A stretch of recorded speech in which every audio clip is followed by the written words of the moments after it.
Good morning बच्चों। Class BSc second year और BSc BEd third year, subject है organic chemistry और हमारा टॉपिक चल रहा है एल्डिहाइड एंड कीटोन्स, जिसके पार्ट नंबर 11 की हम बात कर रहे हैं। हमने एल्डिहाइड कीटोन्स की रासायनिक अभिक्रियाओं की शुरुआत की थी, जिसके अंदर हमने नाभिक संयोगात्मक अभिक्रिया से संबंधित बात कर ली। इसके बाद में विशिष्ट अभिक्रियाएँ, और जिसके अंदर हमने विशिष्ट अभिक्रियाओं के अंदर बेंजोइन संघनन और एल्डोल संघनन हो गया हमारा।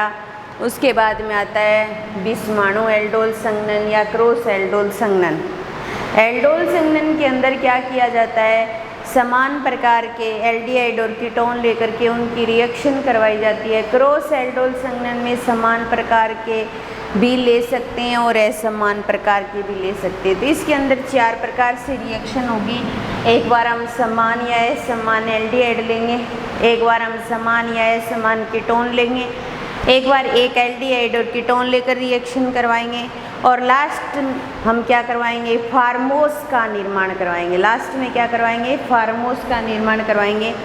तो इसके अंदर जैसे देखिए, जो पहली रिएक्शन है वो ये आती है, दो समान या असमान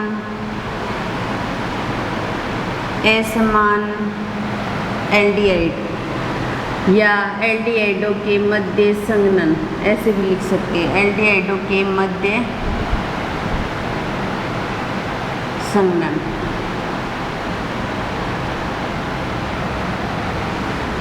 हम समान या असमान एल्डिहाइडों के मध्य संघनन करवाएंगे। यहाँ दोनों ही मॉलिक्यूल एल्डिहाइड के लिए जाएंगे। एक बार हम समान कार्बन के लेंगे और एक बार हम असमान कार्बन के लेंगे। जैसे देखिए, हमारे पास यहाँ पर CH3 CHO ये एल्डिहाइड है, और CH3 CHO ये एल्डिहाइड है। ये समान प्रकार के एसिड एल्डिहाइड है। इनको लेकर हम करेंगे रिएक्शन। तो देखिए, इनको हम सही तरीके से व्यवस्थित रूप में ऐसे लिखेंगे। यहाँ पर जो एल्डिहाइड है उसको हम ऐसे लिखेंगे H और C डबल बॉन्ड O, फिर इधर आगे HCH2 CHO, इसको ऐसे लिखेंगे। ये इलेक्ट्रॉन यहाँ ट्रांसफर होंगे, इस पर नेगेटिव और इस पर क्या आएगा, पॉजिटिव आएगा। तो ये हाइड्रोजन यहाँ चला जाएगा और इस पर नेगेटिव आ जाएगा, तो ये इस कार्बन के साथ जुड़ जाएगा। क्षार की प्रेजेंस में रिएक्शन होती है, तो OH नेगेटिव की प्रेजेंस में हम रिएक्शन करवा रहे हैं, तो CH3 CHOH आ जाएगा यहाँ, और यहाँ CH2 CHO अल्फा और बीटा। तो क्या बन गया, बीटा हाइड्रोक्सी एल्डिहाइड। क्या बन गया, बीटा हाइड्रोक्सी एल्डिहाइड। ये हमने लिया था समान प्रकार का एल्डिहाइड, ठीक है। अब हम अलग प्रकार का लें, तो मान लो एक एल्डिहाइड तो हम ये ले लेते हैं CH3 CH2 CHO, ठीक है, और दूसरा इसके साथ CH3 CHO ये ले लेते हैं। तो ये समान प्रकार के हो जाएंगे। यहाँ जो एल्डिहाइड है वो 3 कार्बन वाला है, और यहाँ कितनी कार्बन वाला है, 2 कार्बन वाला है।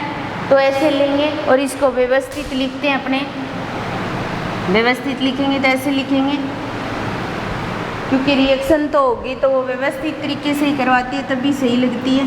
O और H, और आगे वाला जो एल्डिहाइड है उसको हम ऐसे रखेंगे CH2 CHO, ठीक है। ये इलेक्ट्रॉन यहाँ ट्रांसफर होंगे, इस पे आंशिक नेगेटिव और इस पर क्या आता है, आंशिक पॉजिटिव चार्ज। ये हाइड्रोजन इसके साथ जाएगा, यहाँ कार्बेनियन बन जाएगा, और ये इसके साथ में जुड़ जाएगा। OH नेगेटिव की प्रेजेंस में रिएक्शन करवाएंगे, क्योंकि ये रिएक्शन हम अम्ल की उपस्थिति में करवाते हैं। क्या करवाते हैं, अम्ल की उपस्थिति में। इस CH के साथ यहाँ क्या आ जाएगा, O और H आ जाएगा, और यहाँ CH2 CHO यह आ जाएगा। ये कार्बन अल्फा और ये बीटा। तो अब क्या बन गया, बीटा हाइड्रोक्सी एल्डिहाइड। कोई ज़रूरी नहीं है अब हमेशा ही बीटा हाइड्रोक्सी एल्डिहाइड बने। आप इस एल्डिहाइड को यहाँ ले लोगे, इसको यहाँ ले लोगे, तो बीटा हाइड्रोक्सी एल्डिहाइड नहीं बनेगा। क्रॉस एल्डोल संघनन में हम कोई भी बना सकते हैं। कोई ज़रूरी नहीं है बीटा हाइड्रोक्सी एल्डिहाइड बनना। तो हमने दो समान व असमान एल्डिहाइडों के मध्य संघनन करवाया। यहाँ पर हमने एल्डिहाइड लिए समान प्रकार के बीटा हाइड्रोक्सी एल्डिहाइड बनाया। यहाँ हमने 3 कार्बन वाला एल्डिहाइड लिया, यहाँ 2 कार्बन वाला, और बीटा हाइड्रोक्सी एल्डिहाइड में चेंज हो गया। अब देखिए दूसरी इसी रिएक्शन का दूसरा पार्ट, 2 समान व असमान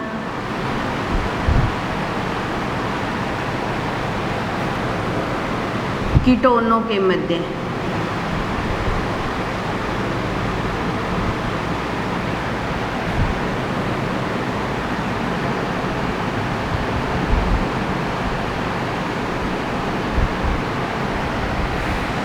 दो समान व असमान कीटोनों के मध्य संघनन करवाएंगे। तो पहले हम जो कीटोन लेंगे वो ये ले लेंगे,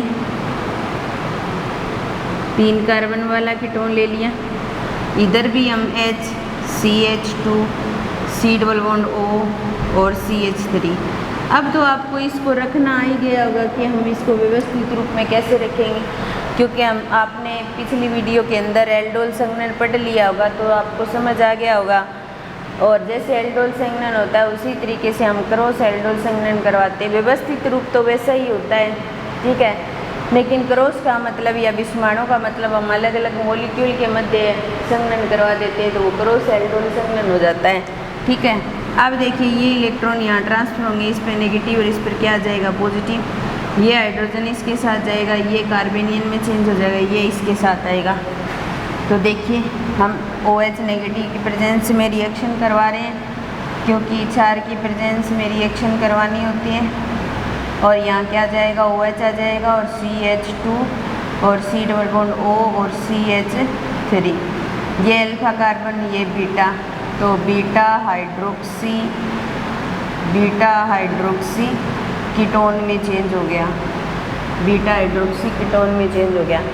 मैं तो जितने भी बना रही हूँ आपको इस तरीके से रिएक्शन करवा के ज़्यादातर बीटा हाइड्रोक्सी कीटोन ही बनाती हूँ, क्योंकि एल्डोल संघनन के अंदर भी क्या होता है कि बीटा हाइड्रोक्सी कंपाउंड ही बनता है, और क्रॉस एल्डोल संघनन के अंदर हम बीटा भी बना सकते हैं, दूसरा भी बना सकते हैं, ठीक है ना।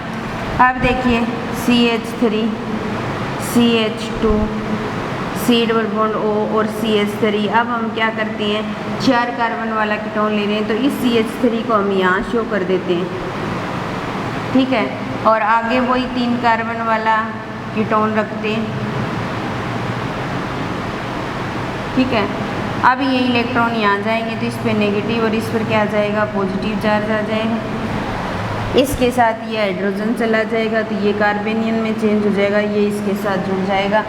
क्षार की प्रेजेंस में रिएक्शन करवा रहे हैं तो OH नेगेटिव की प्रेजेंस में रिएक्शन होगी, ठीक है।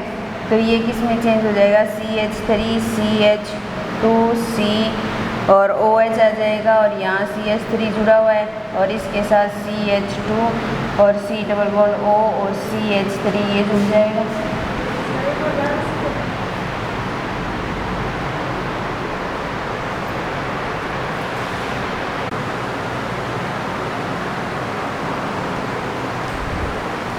हमारा 2 समान और असमान कीटोनों के मध्य संघनन चल रहा था, जिसके अंदर हमने कीटोन के मध्य संघनन करवाया। ये कार्बन जैसे अल्फा है और ये बीटा है, तो ये किस में चेंज हो गया, बीटा हाइड्रोक्सी कीटोन में चेंज हो गया, बीटा हाइड्रोक्सी कीटोन में चेंज हो गया। इसके बाद में हम तीसरी रिएक्शन इसके अंदर ऐसे करते हैं कि हम एक एल्डिहाइड लेते हैं,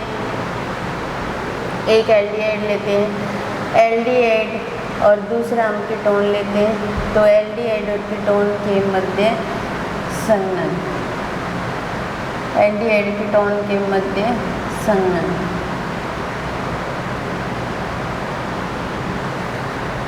तो इसके अंदर हम एक एल्डिहाइड लेंगे और एक कीटोन लेंगे और उसके बाद में इनमें संघनन करवाएंगे, तो ये क्या होगा, क्रॉस एल्डोल संघनन होगा।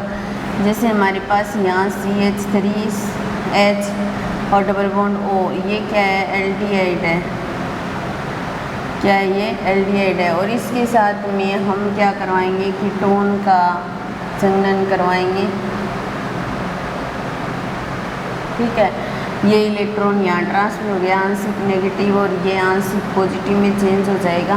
ठीक है, ये H तो इस ऑक्सीजन के साथ चला जाएगा और वो कार्बेनियन में चेंज हो जाएगा। तो ये इस तरीके से रिएक्शन होगी CH3 CHOH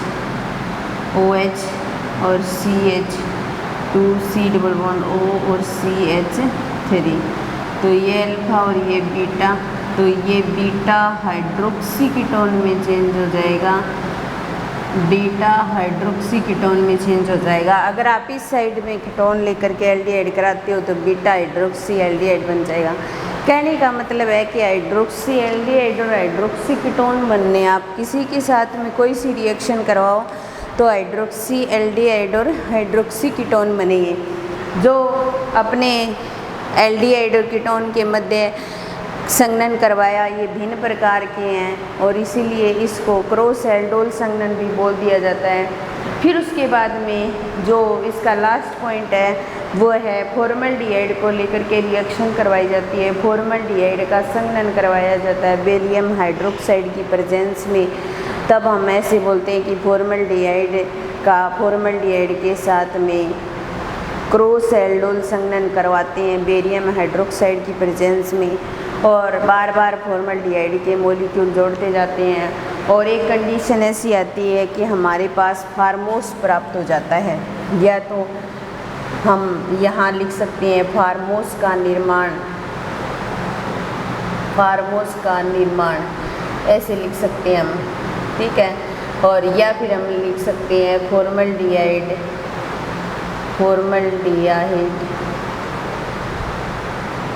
फॉर्मल्डिहाइड का संघनन,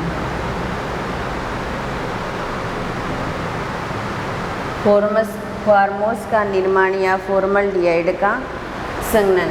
जैसे हमारे पास में ये फॉर्मल्डिहाइड है और इनको आपस में रिएक्शन करवाएंगे हम HCHO के साथ में, ठीक है।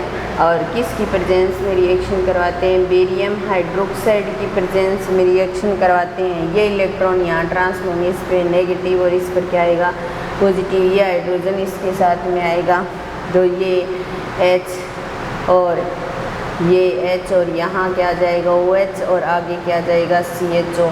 फिर हम फॉर्मल्डिहाइड लेंगे और फॉर्मल्डिहाइड लेकर के रिएक्शन करवाएंगे HCOH और H, यहाँ एक कार्बन और जुड़ जाएगा OH और H, क्योंकि ये C डबल बॉन्ड O और H में आएगा तो ये इलेक्ट्रॉन ट्रांसफर होंगे, यहाँ से एक हाइड्रोजन इसके साथ जाएगा और CHO, ये कंडीशन आ जाएगी। फिर हम क्या करते हैं NHCHO के साथ रिएक्शन करवाते हैं तो एक कंडीशन ऐसी आती है कि इस कार्बन में बहुत सारे कार्बन आपस में इस तरीके से जुड़ जाएंगे और जुड़ने से हम ये कह सकते हैं कि किसका निर्माण हो जाएगा, फार्मोस का निर्माण हो जाएगा। इस तरीके से जुड़ जाएंगे और H और C डबल बॉन्ड O और इसको क्या बोला जाएगा, फार्मोस बोला जाएगा। तो इस तरीके से क्रॉस एल्डोल संघनन करवा करके हम फार्मोस का निर्माण कर सकते हैं। तो सबसे पहले क्रॉस एल्डोल संघनन के अंदर दो समान एल्डिहाइडों के मध्य संघनन कराया, यहाँ दो समान है और यहाँ दो असमान है। दो समान असमान कीटोनों के मध्य संघनन कराए तो पहले हमने दो कीटोन ले लिए समान प्रकार के, फिर असमान प्रकार के कीटोन लेके करवा लिया और एल्डिहाइड और कीटोन के मध्य संघनन कराए तो एक एल्डिहाइड ले लिया और दूसरा क्या ले लिया, कीटोन ले लिया और इनको लेकर के संघनन कराया तो बीटा हाइड्रोक्सी कीटोन बन गया। फिर उसके बाद में फार्मोस का निर्माण या फॉर्मल्डिहाइड का संघनन, तो फॉर्मल्डिहाइड ले लेते हैं और हम यहाँ पर बेरियम हाइड्रोक्साइड की प्रेजेंस में रिएक्शन करवाते हैं तो फॉर्मल्डिहाइड के मॉलिक्यूल आपस में एल्डोल या क्रॉस एल्डोल संघनन करके जुड़ते हैं और एक कंडीशन ऐसी आती है कि वो फार्मोस का निर्माण कर देते हैं। क्या करते हैं, फार्मोस का निर्माण कर देते हैं। इसके साथ ही हमारा क्या क्रॉस एल्डोल जो संघनन है वो कंप्लीट होता है। विशिष्ट अभिक्रियाओं में हमने बेंजोइन संघनन कर लिया, एल्डोल संघनन कर लिया और ये था हमारा क्रॉस एल्डोल संघनन। क्रॉस एल्डोल संघनन काफ़ी बड़ा है, इसके 4 पॉइंट हैं। तो अलग अलग तरीके से हम इसके अंदर रिएक्शन करवाते हैं। उसके बाद में आता है, उसके बाद नेक्स्ट जो रिएक्शन आती है वो है परकीन अभिक्रिया। नेक्स्ट जो रिएक्शन आती है वो क्या है? परकीन अभिक्रिया।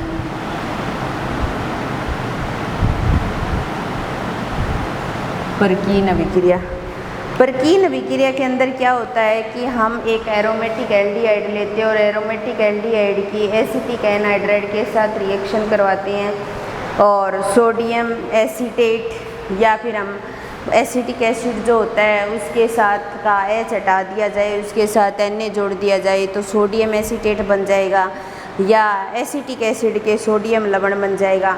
तो हम क्या करते हैं, एक तो एरोमेटिक एल्डिहाइड लेते हैं और उसके साथ एसिटिक एनहाइड्राइड की रिएक्शन करवाते हैं और कार्बोक्सिलिक एसिड के सोडियम लवण की प्रेजेंस में, तब हमें एक नए प्रकार का कंपाउंड प्राप्त होता है और उस कंपाउंड को बोला जाता है अल्फा बीटा अनसैचुरेटेड एसिड।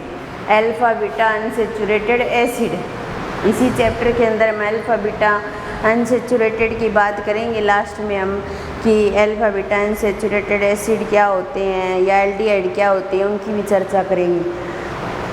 तो एक सिनेमिक एसिड प्राप्त होता है हमें और जिसको बोला जाता है अल्फा बीटा अनसैचुरेटेड एसिड। अब देखिए इसके अंदर क्या करते हैं हम, C6H5CHO ये लेते हैं और इसको बोला जाता है बेंजल्डिहाइड।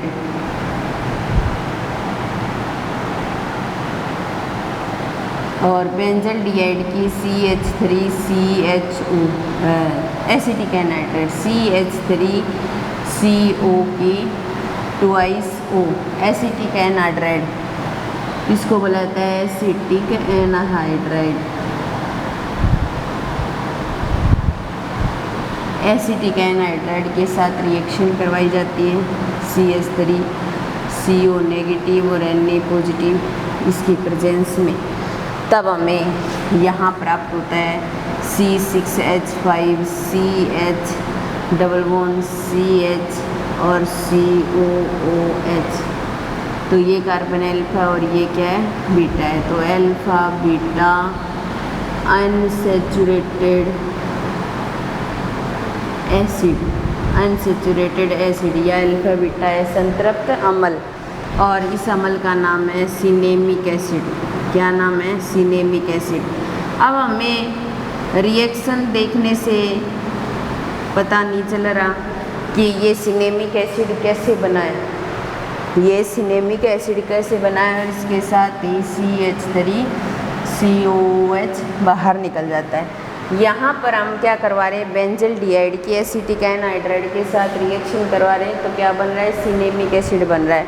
तो सीधी डायरेक्टली अगर रिएक्शन को देखा जाए तो हमें पता नहीं चलता है, इसलिए इसका मैकेनिज्म करेंगे ना तब पता चलेगा कि ये कैसे बना है।